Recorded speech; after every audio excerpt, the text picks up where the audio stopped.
အားလုံးပဲမင်္ဂလာပါခင်ဗျာကျွန်တော်ရဲ့ AG Horror Channel လေးကနေပြီးတော့ဒီက message ကိုပြန်လဲကြိုဆိုလိုက်ရပါတယ်ကျွန်တော်ဒီတစ်ပတ်ညွှန်းပေးချင်တဲ့ရုပ်ရှင်ကားလေးကတော့ Warning Do Not Play ဆိုတဲ့ Korea Horror ရုပ်ရှင်ကားလေးပဲဖြစ်ပါတယ်ဆိုတော့ကျွန်တော်ဒီဇက်ကားလေးကိုစကြည့်တော့လေကျွန်တော်မင်းသမီးကိုတော်တော်မြင်ကက်တယ်ဗျတော်တော်လေးဘိုးဟိမကြဖြစ်တယ်ဘာလို့ကိုတစ်ခေါက်ကိုရှာတာလေးပေါ့နော်ဒါပေမဲ့လည်းအဲ့လိုမျိုးမှမဟုတ်ရင်လေဒီ horror ကားတွေမှာ horror ကားတွေဇက်ကားကောင်းတွေမှာအဲ့ဒီမျိုးလေးပဲစတာများတယ်ပေါ့နော်တရားရောက်ကမကလီးနဲ့ဆိုတာကိုတော့ကလီးတာမျိုးဒါမျိုးမကြည့်နဲ့ဆိုတာကိုတော့ကြည့်တာမျိုးတွေကဇလန်းကိုစတာပေါ့နော်ဆိုတော့ဒါပေမဲ့လည်းကောင်းပါလေဗျတေးကားတကားကားဆိုတာအဲ့ဒီမျိုးလေးမှပို့ပြီးတော့ဒီပြိတ္တတွေရှင်လေးကိုကလီးဖြစ်စေတာပေါ့နော်ဆိုတော့ကဲဇလန်းလေးအကြောင်းကိုစာပြောလိုက်ရအောင်ဗျမိလေးပိတ်ငကြလေးတွေနဲ့နားထောင်ပြီးတော့တိတ်လေး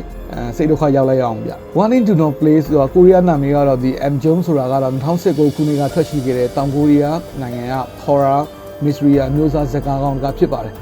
ဒီဇာတ်ကားရဲ့စိတ်ဝင်စားစရာကောင်းတဲ့အချက်လက်လေးတွေကိုကျွန်တော်နည်းနည်းပြသပေးရင်ဗျဆိုတော့ဒီကားလေးတွေမှာမီညွန်ဆိုတဲ့ဒါရိုက်တာမလေးကဇလန်တေးရိုက်ဖို့အတွက်စိတ်ကူးမရဖြစ်နေတာပါအဲ့မှာသူတော့တွေ့တယ်ပေါ့နော်ဒါတားမြစ်ထားတဲ့ရုပ်ရှင်ဆိုတဲ့ဒီအကြောင်းအရာလေးကိုသူမရဲ့ဒီဂျူနီယာလေးစီက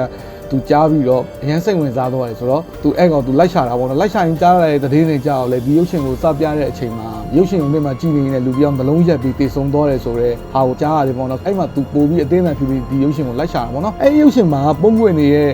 ကျောင်းဝဲဖွေကအမှန်တရားလေအများကြီးရှိရပြဆိုတော့အဲ့မှာမီဂျုံကဒီရုပ်ရှင်ကိုရှိုင်းနဲ့သူဘယ်လိုမှရှာမတွေ့ဘူးမတွေ့တဲ့အတွက်သူကအဲ့ရုပ်ရှင်အပိုင်းစားလေးတစ်ခုကို line ပေါ်တင်လိုက်ပြီးတော့ရှာတယ်ပေါ့နော်ဆိုတော့အဲ့မှာသူဒါရိုက်တာနဲ့တွေ့တယ်ဖုန်းဆက်တွေရတယ်ဆိုတော့ဒါရိုက်တာကသူ့ကိုဒီရုပ်ရှင်ကိုဖွင့်မကြည့်ဖို့ဒီရုပ်ရှင်ကိုစပြီးမလိုက်ဖို့သူ့ကိုတားမြစ်တာပေါ့နော်ဒါပေမဲ့လည်းမိကျုံကတော့ဒါရိုက်တာကိုသူ့ကိုတစ်ခေါက်တော့တွေ့ခွင့်ပေးဆိုရဲသူနဲ့တွေ့ပါတယ်တွေ့တဲ့ချိန်မှာလည်းဒါရိုက်တာပုံစံကတော်တော်ဆုပ်ပြတ်တက်နေတာပေါ့နော်တော်တော်ဆုပ်ပြတ်တက်ပြီးတော့မိကျုံကိုဒါပဲထက်ကတည်းလေးပြောနေတာပေါ့အဲ့ဒါနဲ့ပဲပြန်လာတာပေါ့နော်ဆိုတော့ဒါရိုက်တာနောက်ကနေမိကျုံကတိတ်တိတ်လေးလိုက်လာခဲ့ပြီးတော့ဒါရိုက်တာအိမ်ပြင်ထွက်တဲ့အချိန်မှာ